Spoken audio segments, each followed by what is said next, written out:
and today I'm here to review the new movie Emma, which is the latest adaptation of the Jane Austen book Emma, which my favorite movie Clueless is also based on. So needless to say, I was very, very excited to see this movie. I think the trailers looked so just like pretty and picturesque, and I love Anna Taylor-Joy. I've established before that I'm not quite sure what the order of her name is, and every time I think I have it down, I immediately forget it, so you know, it's my thing to bear.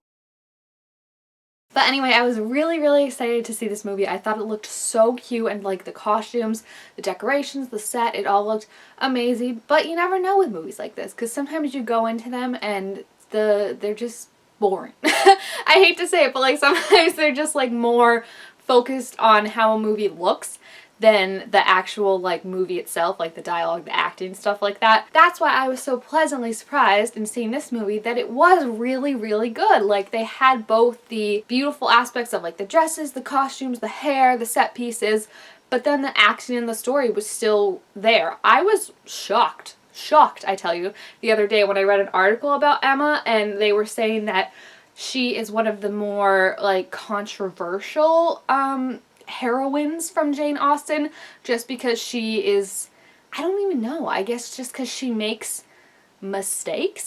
I mean, she is kind of vain. They establish that immediately, but she always says it's not about her looks that she's vain about. It's about like how she thinks she's great at knowing like who to set up with and stuff like that. And I feel like I relate to that a little bit, and not so much the matchmaking, but just thinking like sometimes I'm like, oh, I can give you advice on this, and like I know what's good, and like I have to realize that no, that's not. So I feel like maybe that's why I've never found her that annoying, is because I kind of relate to that, of thinking like that you kind of know what is right more so than anyone else, I guess. So I don't know. But yeah, I was just absolutely shocked, because I was like, wait, I read Emma and like I really loved it. I never picked up on any of this like controversialness that they have about her, but I do really like Emma. I think she is flawed, but I think at the end of the day she's a good person, and a lot of what I feel like comes about from her is how everyone else says she's so perfect.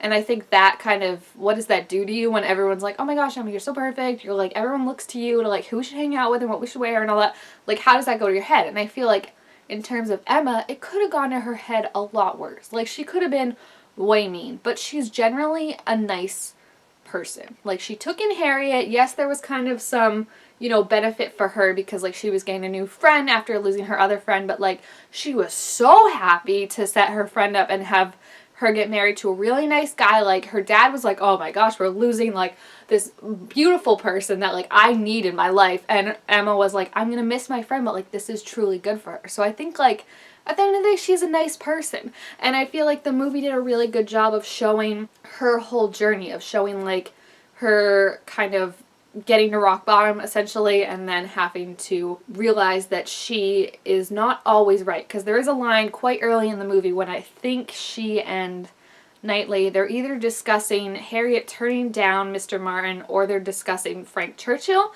and they're arguing because they're on opposite sides, of course.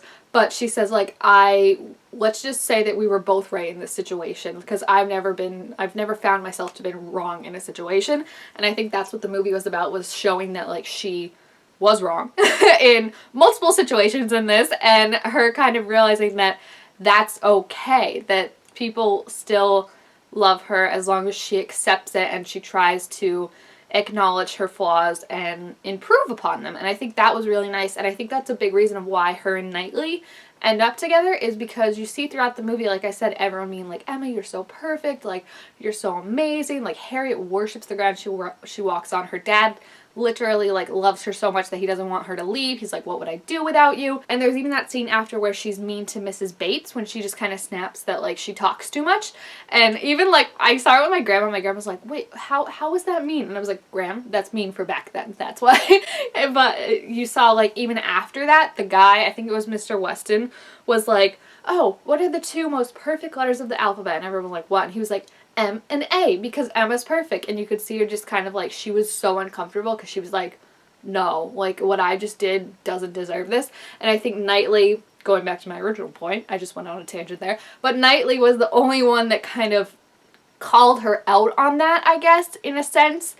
And I think you could be like, oh my gosh, like she ended up with someone who's just mean to her, but it's not that. It's that he called her out on it, and he loved her for it. I think a lot of her worry was that someone would realize she's not perfect and then they'd all walk away. They'd all leave her. And I think at the end of the day, like, that's why she really fell for Knightley, because she's like, he's seen me at my worst and at my most selfish, and he still loves me anyway because he knows that I'm a good person, and like, she didn't have to worry about that. I think that was a big fear of hers, of like, what if I say the wrong thing and like everyone leaves me, as you saw in the case of Mrs. Bates and also in the case of Harriet, after Harriet found out that, you know, she wasn't too pleased that Harriet had a crush on Mr. Knightley. So it was really cute. The chemistry between Knightley and Emma was also really good. Like, that dance scene for me rivals Pride and Prejudice, Keira Knightley. Like, it's not quite there because nothing ever could, but I think it's a very, very close second. Like, the chemistry they had, I'm always just so amazed that you can do like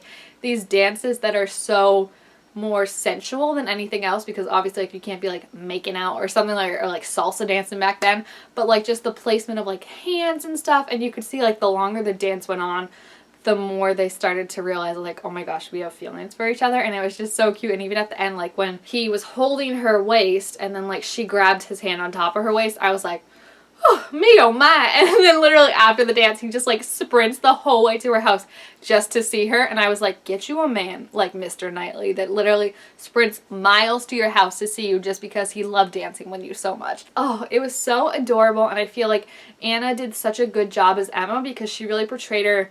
I haven't seen the Gwyneth Paltrow one, so like I don't have much to go off of, but she did such a good job, I feel like, of portraying like all the aspects of her, of portraying like, you could see when she was with Frank Churchill, she was kind of more coy and what's the word, like kiddish, not kiddish, but there's some word like that, coitish, I don't know. She was more like, you know, aloof and sly, and like he kind of, you saw why they didn't work, because he brought out like a very mean side of her, in that like every time she was overtly mean, like it was through his guiding. And like they mentioned Jane's hair one time, and he was the one that made fun of it, and then she laughed, and then he was also the one that started the game where she insulted Mrs. Bates. So like you could just see that he was not a good guy for her, and Knightley was right all along.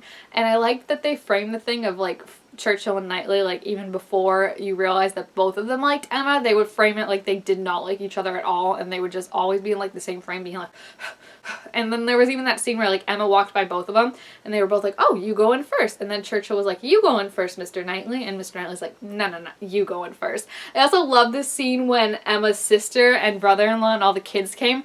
That was so cute. First of all, like seeing her hold the little baby with Knightley was adorable, and you could see Knightley being like, I kind of want this for my future. Like, it was really sweet. But then also just like seeing the whole family, like I loved her brother-in-law so much, how he was just like, oh my gosh, help me, because like you could tell he was just so overwhelmed with his life. And then the dad, I feel like they did a really good job portraying his hypochondria, because like the scene with the snow where like the guy just offhandedly mentions the snow and he's like, snow, and everyone's like, oh crap, like you've said the word, and they all like leave immediately. And I love that Knightley knows too. They did a, I think, good job of not full on mentioning like the weirdness of her being his sister-in-law Knightley, because it's they're not related. It's not weird, but there is like some confusion, I feel like, if you don't explain it well. So like they only like mentioned it briefly, like where you, I don't think, would pick up on it unless you read the books, where she was like, we're not enough brother and sister for it to be weird before they danced. And I feel like if you didn't read the books, you would be like, you would not catch on that. My grandma did not catch on that, and she would ask me, because when we watched Clueless, she was like, aren't they brother and sister? And I was like, Graham, I will draw you a diagram. It's perfectly fine. And then one of the most surprising things of all was, lo and behold, Mr. Martin comes on screen, and I'm like, oh my gosh, it's freaking Adam from Sex Education. Like, he didn't sound anything like what he normally does, but I was like, that, he has such a like unique looking face. I was like, that's Adam. And then I was like, I can't believe someone from Sex Education is on that. Cut to 30 minutes later, when Mr. Elton brings his new wife, it's freaking Lily from Sex Education. I was like, oh my gosh, is Maeve or Otis just gonna, you know, be like Mr. Knightley's maid at the end or something? Like, I was like, if you, like, my face when Adam came on, I was like, that's Adam. Like, oh my gosh, that's pretty cool. And then when I saw Lily, I was like, I can't escape Sex Education. Is this my punishment for not finishing season 2 yet?